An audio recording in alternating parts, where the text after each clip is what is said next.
Alrighty, guys. So this is a project y'all are gonna do where you're gonna create selected areas and make everything else black and white. Okay, it's gonna bring the attention of the project to exactly what you want it to the viewer to focus on. Okay, so we've already learned how to use the poly tool. Basically, this is if I wanted to make this area green, the rest of the picture black and white, and just leave this green, I will put my selection tool around my area. Okay, so that's one way to do it. The other way to do it, and it's only available if you're using Photoshop. If you're using Photopea, then you're only going to have probably these options, the lassos and these other selection tools. But if you have the Photoshop version, you can use the quick selection tool. Okay, what I like about the quick selection tool is it's kind of smart. You don't have to sit there and do everything step by step. So I just left click and I drag across the object that I want to select. Okay, and it's not perfect, as you can see right here. It didn't stay close to the leg, so in order to get it close to the leg, I have to either press Alt or Command. It just depends. All of you guys are probably using a PC, so press Alt, and then you can take away from the area. Just move close to the edge, and again, I left click, I drag across, and you see how quickly it selected it. It's not perfect, but it's a lot faster. And if I wanted to get closer to it, I can zoom up and I can just start working my way towards the edge. But again, notice how it selected some crap that it shouldn't have done. So I again Alt and then drag across the area that I want to erase. In essence, that's all I'm doing, and I'm erasing it.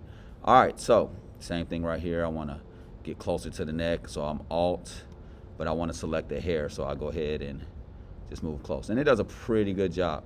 All right, so I use this quite often when I'm doing this effect because it doesn't have to be exactly perfect because my background has a lot of black and white in it.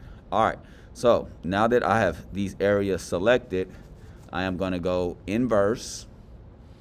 So I'm going to go up here where it says select. I'm going to inverse my selection, which basically is going to flip it. And then I'm going to go to the image, adjust, black and white. And notice how everything that I had selected is kept its color, but the background and the rest of the stuff became white. Okay, so actually I don't want to keep that there, so I'm gonna get rid of that. But again, if I wanted to use my selection tools like my ellipse tool, maybe I wanted to draw a circle around there, again it would work the same way. Anytime you see the marching ants, that's basically how you can use any of those tools that create the marching ants. Okay, so I'm gonna deselect.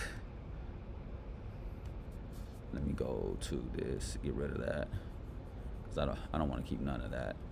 I just want my person to be black and white. So I go back to filter, inverse, edit, adjust